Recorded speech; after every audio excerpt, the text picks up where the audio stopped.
welcome to the Misophonia podcast. This is season 6, episode 22. My name's Adil Ahmad, and I have Misophonia. This week I'm talking to Molly, who was recently working at a cannabis company in Las Vegas. We talk about the effects of cannabis products, edibles, gummies on her misophonia. We talk about tips from therapists, her co-morbid OCD diagnosis, a traumatic childhood, having a hard time in school with miso, and how she opened up just recently to her parents about misophonia and how that went. As always, let me know what you think. You can reach me at hello@misophoniapodcast.com or go to Instagram or Facebook at Misophonia Podcast. And if you haven't already, you can leave a quick rating wherever you listen to this show. It helps us go up in the algorithms and reach more listeners and misophones. Thanks for the incredible ongoing support of all of our Patreon supporters. If you feel like also contributing, you can read all about the different levels at patreon.com/Misophonia Podcast. All right, now let's get to my conversation with Molly. Molly, welcome to the podcast. Thank you. So you've heard some episodes. Do you want to just kind of tell us roughly around where you're located? Yeah, I actually live in Las Vegas. Ah, okay, interesting. A lot of sounds, especially, I guess, in the downtown strip, maybe not so much in the suburbs. Sounds everywhere. Yeah. So, and are you in the hospitality industry there, or what are you doing? I'm actually the treasurer for a cannabis company. Mm-hmm. We recently got acquired on October 4th, so I'm only 10 days into the new company. So I'm kind of in limbo right now. I will be exiting that new company in the next few weeks. So I will be on the job market like most people in the next few weeks. Gotcha. Okay. And how are you leaving? Because you walked in there and it was like crazy loud and you're like, I can't stand this, or was it other reasons? No, it's they're eliminating my role. But I actually got a payout from the last company. So I'm in a decent place financially, but it's just the frustration of looking for a new job. Yeah, of course. Okay. Yeah. So, and were you working from home kind of recently? Yeah. It's actually funny because I technically, when I started this job, and I had been there about 4 years, I wasn't allowed to work from home. Mm-hmm. So that obviously is a huge deal to somebody that has misophonia. Mm-hmm. And especially in my office, because we actually have a dispensary right below my office. So the music and the pounding of the music is almost intolerable at times. You know, I have the noise canceling headphones, the AirPods, mm-hmm. Which are fantastic, but I mean, it's definitely a triggering environment. And the last few months when we knew this transaction was happening and wrapping up, I just kind of did my own thing and I started working from home just to be at peace. Yeah. Low frequencies are tough to cancel out. So, and well, I mean, speaking of, we'll go back into your history and maybe loop it back here. But any thoughts on cannabis products and misophonia? I'm sure some people are wondering. That's a great question. Yeah, I am like an edible connoisseur. Mm-hmm. So I have a million different types of edibles, and obviously, with flower edibles or any cannabis product, it's like it's catered to you personally.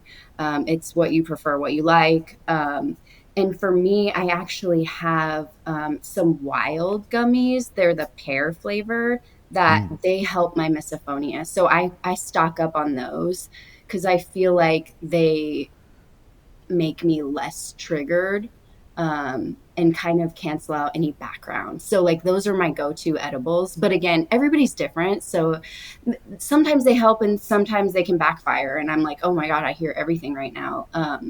So it's kind of like trial and error. But definitely a good thing to recommend to somebody to try. Yeah. And did you, these particular wild pear ones, did you Was there something about them that made you want to try them for misophonia, or was it really just kind of like shot in the dark, just trying a bunch of different No, things? I just ate one day, and I feel like my husband was like, "Oh, did you hear that tonight or whatever?" And I was like, "No, I didn't hear that at all." And then it kind of like made me excited, and then I kept trying those in triggering situations. I guess when I'm going out to dinner or when I'm going to be around people who I know are going to trigger me. So I kind of use those as a crutch. Hmm. Um, but I always have them in my purse in case. Yeah. But those to me, I found have helped my misophonia the most. Yeah. Did you tell anybody at work that you had misophonia, or was You that know something what? you? I have told a handful of people, but it's really, I only tell people when it feels like an organic moment. And I have told, I would say like one or two of my coworkers, but it's like I say, "Oh, I have misophonia. I can't like eat lunch with you or whatever." And most Hmm. people just it goes in one ear and out the other. Like they don't really ask me questions about it.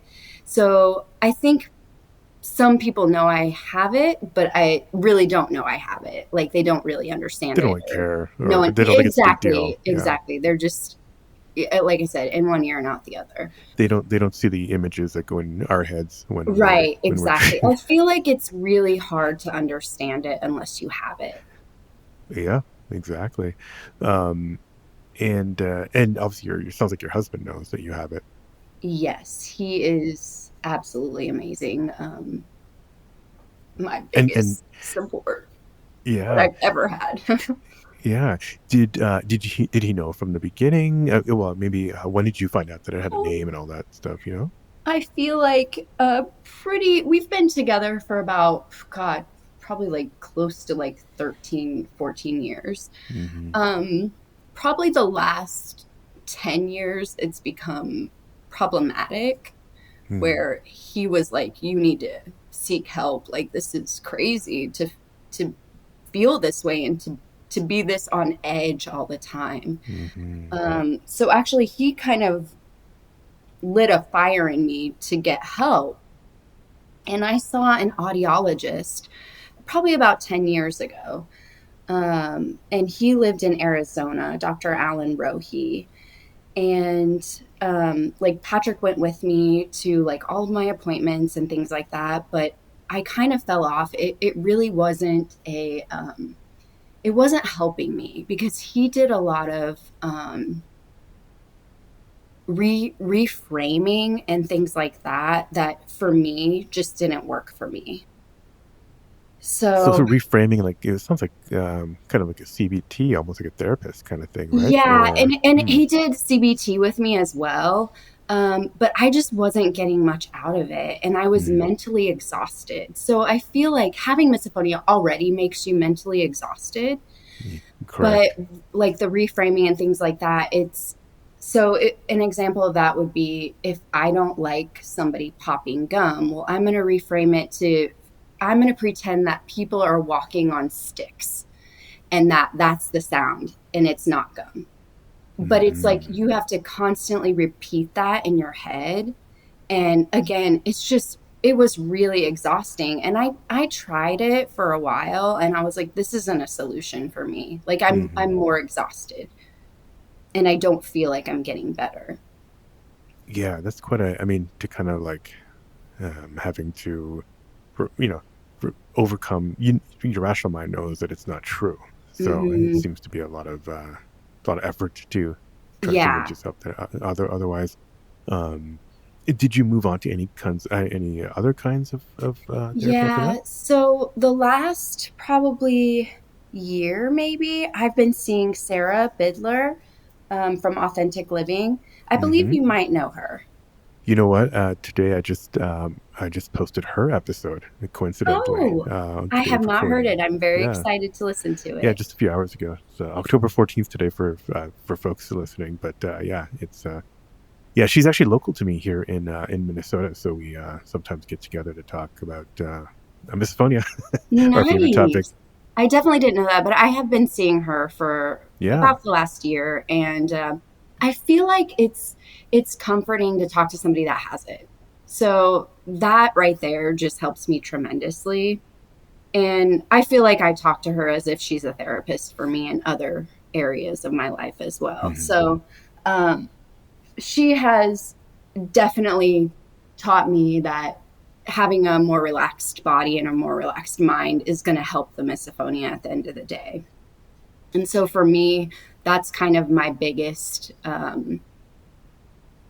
what I try to keep in mind all the time is to have a calm body and a calm mind as much as I can. And I really feel like that impacts my misophonia. Yeah, she and others do a lot of work on the body, the nervous system Yeah, in particular, exactly. I guess.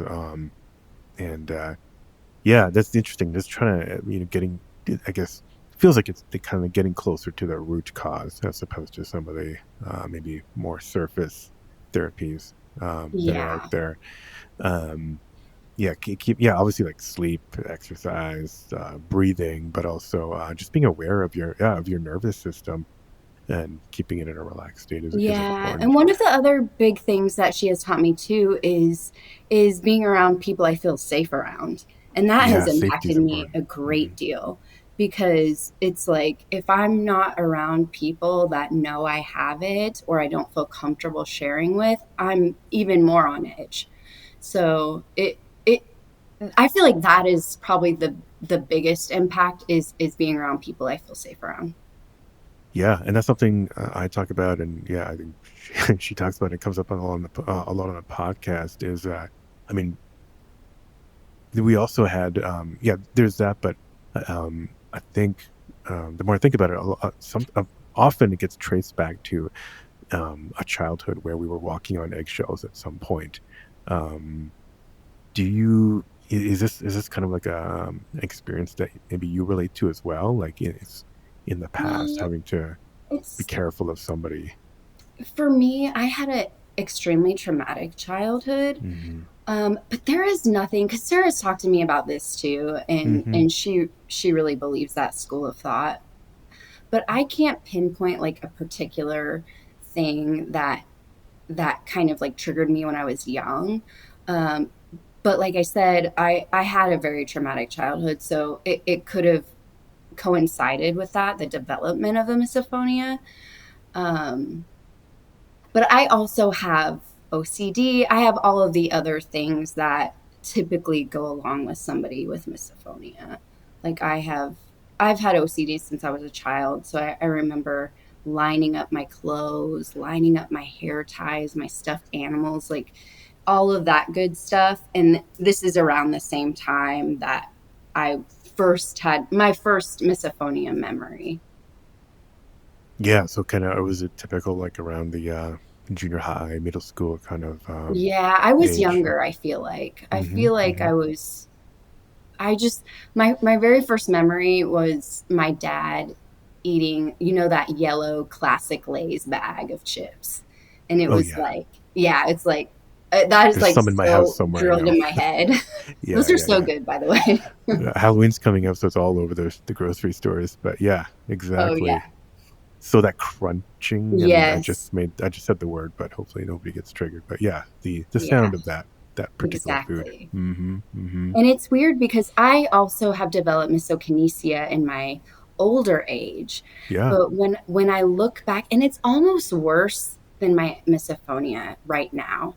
Um, because I can be driving and see somebody chewing gum across the stoplight from me, and I'm Mm, already in that triggering level yeah. of disaster. But when I was young, my sister, I remember she used to fidget with like hangers, and I remember it used to make me so mad. And I would always like smack them out of her hand. And I'd be like, stop doing that. And I never associated the two at all.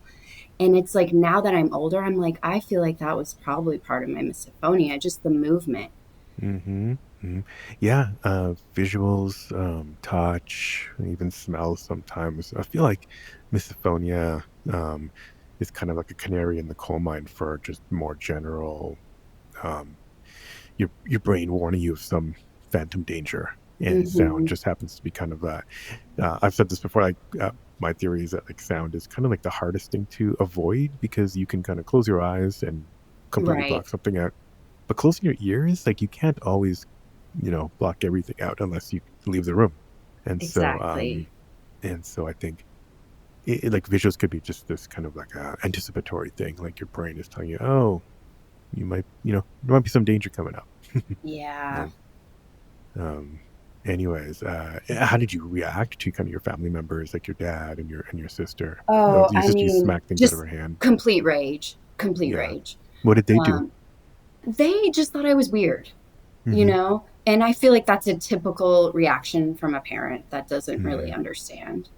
Um, and it's funny because even like in my adult years, they just thought I was a weirdo. And for me, it's like I didn't take that personally, but I knew that I everybody says, "Oh, I feel crazy." I don't feel crazy at all. It's like these feelings are very valid to me. They're very real. So they don't make me feel crazy. It's just I don't know how to not have them, Yeah. and that sucks. Right. Right. No, you're right. We feel like, yeah, I don't really know how to describe it. You can't really describe it. No, You you can't. just You can't describe it to somebody that doesn't have it because it just doesn't. It just doesn't resonate. did it start to cause I don't know, rifts in your family as you were growing up? Like people would avoid you or you would avoid them? No, but I Mm-hmm. do feel like it made me. I was always in a bad mood. Mm-hmm. Like I was always. I wouldn't say negative, but I just easy. A good description: easily irritated. Mm-hmm. Like I just. I was never really like a joy to be around because Mm-hmm. I would always find a trigger somewhere. And I still feel that now, but now I'm just learning how to cope with it. What about with your friends and at school? So the school was extremely hard. Mm. And I know I've listened to some of your other podcasts where like younger people get like accommodations for test taking and things like that. And I think that is so amazing. That is so awesome. I am so jealous that I didn't have that. Yeah, I no, just that's those remember, those are people under 20 yeah, who are able to yeah. get that. Yeah.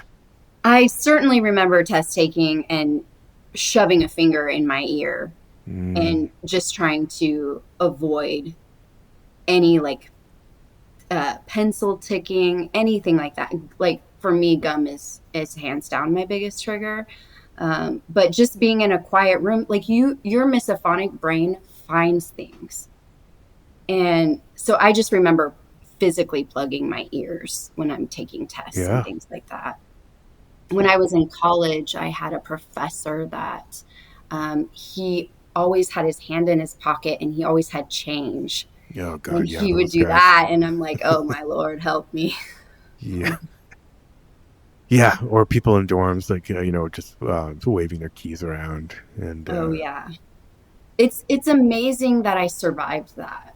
mm-hmm. But I also feel like your triggers get worse as you get older. Um, so I certainly had triggers when I was young, but I feel like I have way more now. Yeah. And is it because I was thinking about this? Yeah, because pretty much everyone says that, and I totally agree. I'm just wondering if it's because we just experience more and we hear more types of sounds, or Yeah. um, And we're and aware that we have this. yeah, that's the other thing. Yeah, yeah, that's that delicate balance. That it's kind of a double-edged sword. Knowing you have it, you can kind of maybe take some steps, but then there's the question of, well, is this kind of making things worse for me? And I'm sure Yeah. people who don't have it are like, oh, you just talk about it all the time, and that's why you have it. Hmm. But um, anyways, how about you said it didn't cause so much rift, but you're always angry. Yeah, did you start to feel on top of that anger? Did you start to feel maybe some of that, the shame and guilt that we hear about a lot that we You know, experience? I never really experienced that. Yeah, yeah. Well, it seems like you're like, oh, I don't feel crazy, so you're just kind of living Yeah, it. Yeah. it's weird. It's like I don't feel like a lot of people I know Mm-hmm. feel. But I am very isolated, that's for sure. I absolutely love being alone. Here, So here. I feel like that makes me a little bit different. I'm like, I could live alone all day, every day, and I would be just fine. Yeah, I was like, social distancing, that is my mantra. We Yes, 100%. finally have a word for what I want. Yeah, okay, yeah, no, that's interesting. Yeah, there is a lot of some of that shame and guilt. Honestly, it depends on the reactions that we got from other Sure. people early on. Um, and was there any like bullying or anything in school? Did you tell anybody while you were in school that? No, I never Yeah, told anybody yeah. until uh, probably like 10 years ago when I actually realized that I had something. Like I was like, oh, this Mm-hmm. is a real thing. Mm-hmm. I was like, oh, I definitely have this.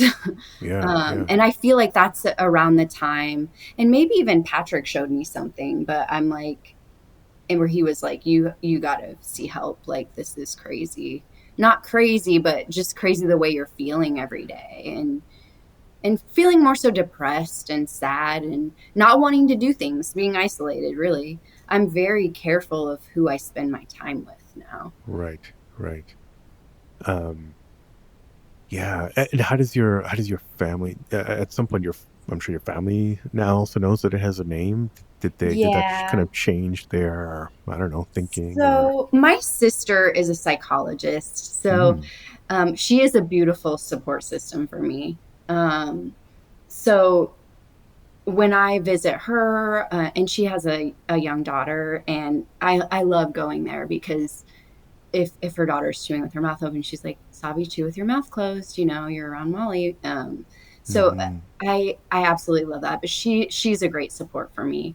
And I've just recently opened up to my stepmom, and they know I haven't. You know, she's been with me my whole life for the most part, but they don't understand it like most people. Her and my dad. And so I actually went and visited them about 2 months ago in Indiana.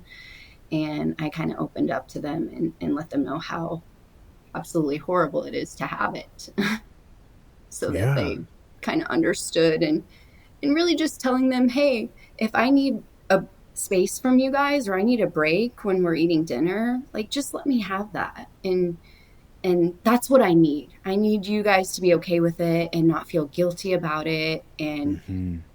I just need to be able to talk to you and say, you know what, I have to go outside right now. I need a break. Yeah, And so that was definitely a huge step for me in feeling more comfortable around them. was it hard? Were they receptive? My stepmom is fantastic and was Mm-hmm. extremely receptive.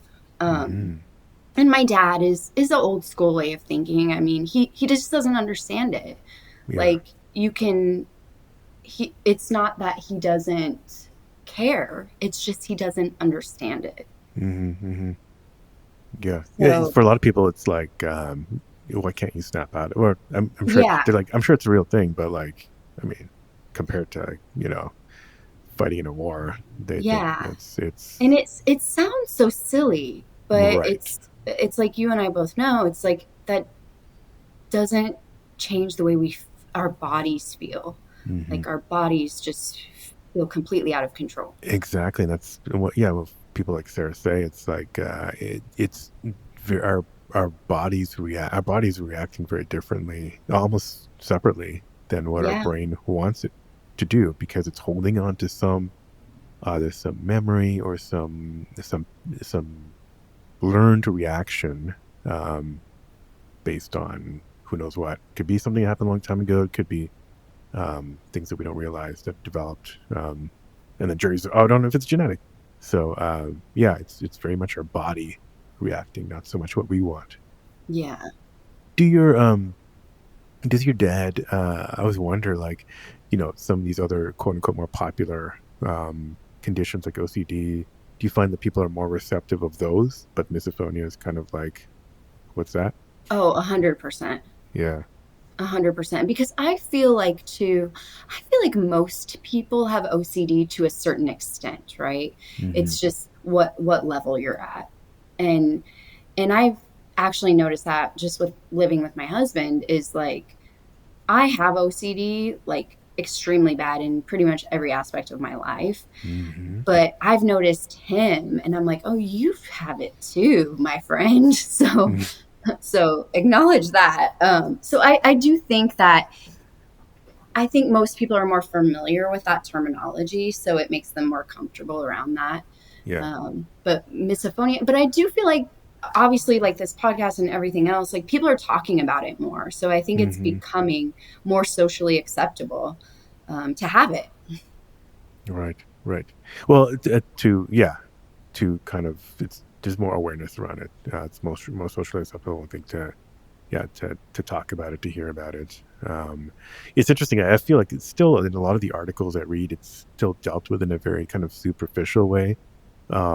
There isn't these, diving deep into kind of all the emotions and feelings and thoughts around it that kind of pervade our existence. It's Right. very much like, oh, it's just an extreme annoyance of sound. Well, it's not quite an extreme annoyance of sound. There's like all these other um, feelings and misokinesia and stuff that kind of come with it. What are your coping mechanisms? Sounds like you have obviously the noise canceling AirPods, and obviously being very careful about who you spend time with. Any kind of other things that you do? Yeah, I mean, for me, again, mostly it's just if I need a break, I need to take it. Like Mm-hmm, I mm-hmm. have really tried. This is the hardest part about having it is being able to tell somebody, "Hey, would you mind spitting out your gum?" That is the hardest thing to do. I really really try to make an effort to talk about it more, just so it's not Mm-hmm, like I don't because I always feel guilty if I have to tell somebody to mm-hmm. stop doing something. It's like the easier choice for me is just to exit the situation and maybe take some breaths and then try to come back. But I'm at a place where I really want to tell people and tell them, and not a nasty way, but can you please stop doing that? Um, Right. Not really the question you asked, but that's where I want to be at No, I to mean help me. that's I mean, that's a great coping mechanism is if you can have the agency to do that. And it's, if you're around other people, for me at least, well, within reason, if I'm around somebody else who at least I feel um, is trying or at least knows about it, then that kind of like tells my brain that you're not in a threatening situation. Yeah, it's a Um, lot easier to that's why it's easier to be people around people I feel safe with because then I feel like they empathize and they'll be like, "Oh my gosh, I'm so sorry. Yeah, stop doing that." Whereas if it's a stranger, it's like you never know what reaction you'll get. hmm hmm So I've encountered that actually a lot at the gym because, right, this is the time of year when we get sniffling and that kind of thing. And I mean, I still very much rage. I I was at the gym the other day and somebody was sniffling and I was like, shut the fuck up, you know? Um, so it that comes out of me for sure.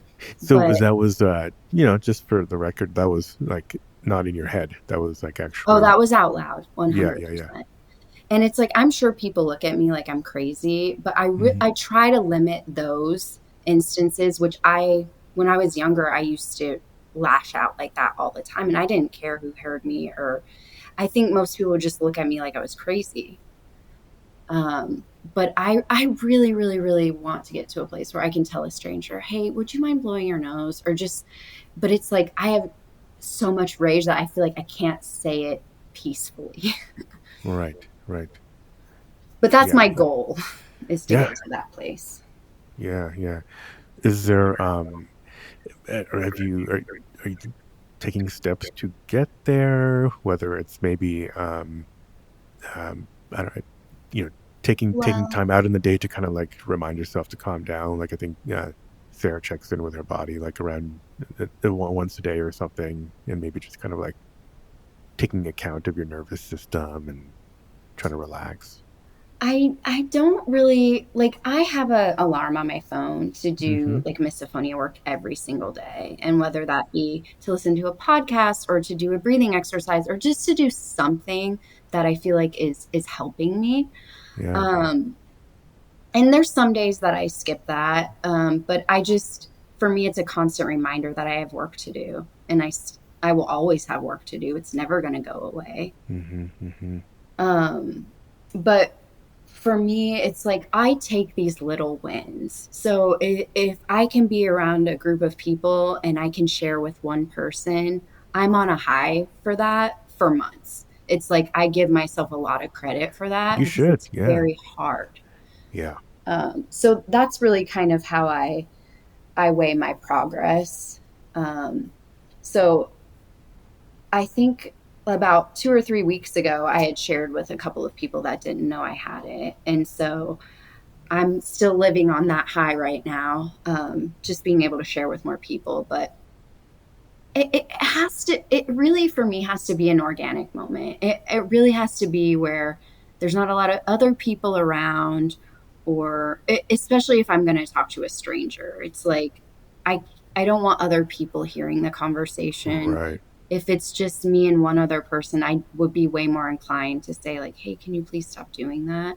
Mm-hmm. But you know what I recently just got is these, and Sarah told me about them, but they're these misophonia cards Mm-hmm. that you could give to a stranger, and it kind of gives like a brief overview of what misophonia is, and you can Yeah, write those are in your the trigger. the cards from SoQuiet. Yes. Yeah, yeah. And so I I'm on just their got board, some in the so mail. I haven't Trish is used them great. yet. Yeah, yeah, yeah. Yeah, yeah, yeah. Um, but it's like you could get any reaction out of that, right? You could get somebody that's like, what the hell is this? Or you could get somebody that wants to know more. And that's the risk you take. So I haven't used them yet, but I do have them in my purse. So Yeah. I I want think to they're use them. yeah, they're great to use as many places as possible. I think like you going back to what you said earlier, I think yeah, the safer the situation, the better.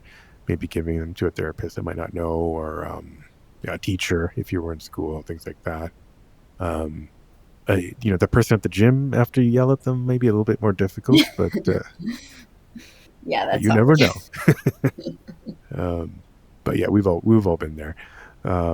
Oh, very cool. Okay, and have you ever have you met other people who have misophonia? I forget if you said you talked about Mm, it much with others who. no, Yeah. I really haven't. My sister, she'll say like she has some triggers too, but obviously nothing compared to what I have. Mm-hmm. And so Mm-hmm. sometimes like you'll tell people and they're like, oh yeah, I can't stand it when people chew with their mouth open too. But it's like it's a very um mild uh it I don't feel like they really have misophonia, but it's just like, oh, I can relate a little bit to Yeah, this. exactly. I was saying, God bless them, but I think they're Yeah, trying to relate. But it's like when that's somebody cute. tells me that they have oh yeah, I think I have mild misophonia. I was like, yeah. I mean, you don't have a horror movie playing in your head every Right. time you hear somebody cough. So Oh yeah, it's real. yeah, okay, interesting. Um, so yeah, I guess so yeah, you don't your parents yeah, your parents don't know about your sister's a psychologist. Do you have anyone else in your family maybe that has it? I always kind of ask because a lot of people come on and they say that they know somebody in their family thinking back like to grandparents or something that may have had it.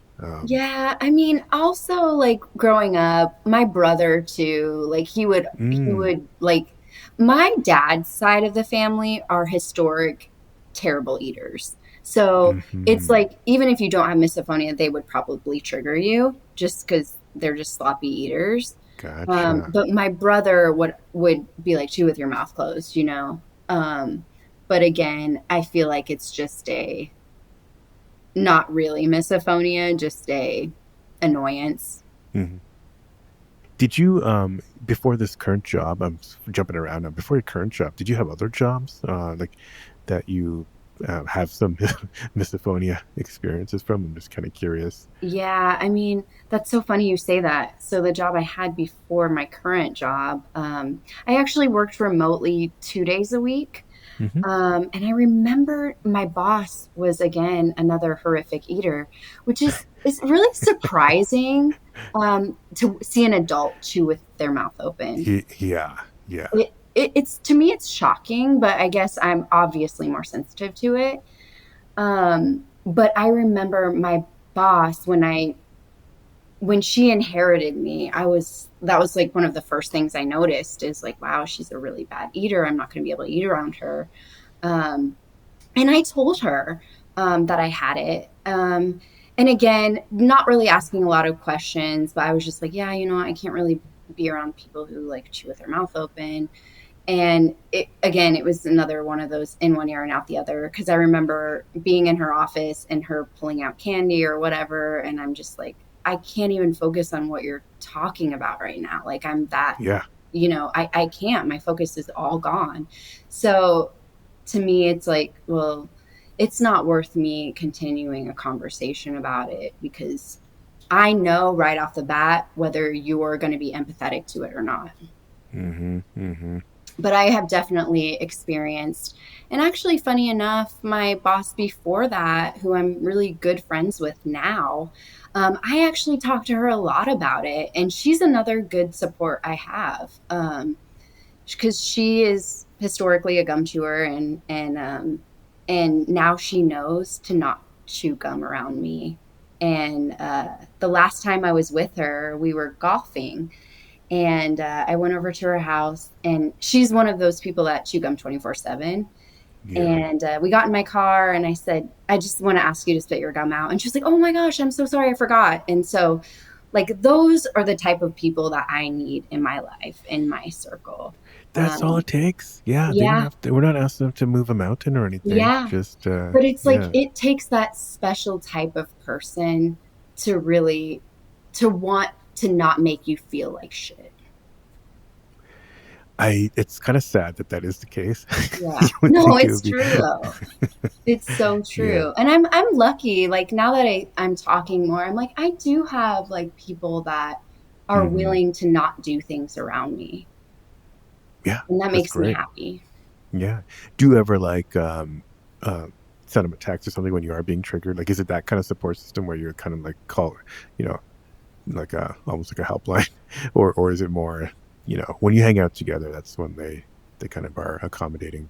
Yeah, when we hang out for Yeah. sure. Yeah. Yeah. Um, but yeah, like I said, there is a handful of people that I would be comfortable saying, "Hey, stop it right now. Like I can't, Mm-hmm. you know." Mm-hmm. It's hard and my husband is absolutely amazing, fantastic. I can't say enough good things about him. But even he gets, you know, um what's the word I'm looking for? He doesn't get annoyed. He gets A little frustrated, impatient, yeah, maybe. he gets frustrated, but he gets frustrated more so that it's like he feels guilty about doing Yeah. Yeah. something, and I'm like, Yeah. it's he takes it personally. That's what I want to say is and I try to repeat like it is not personal at all. It is the Yeah. motion or the sound. It has nothing to do with you.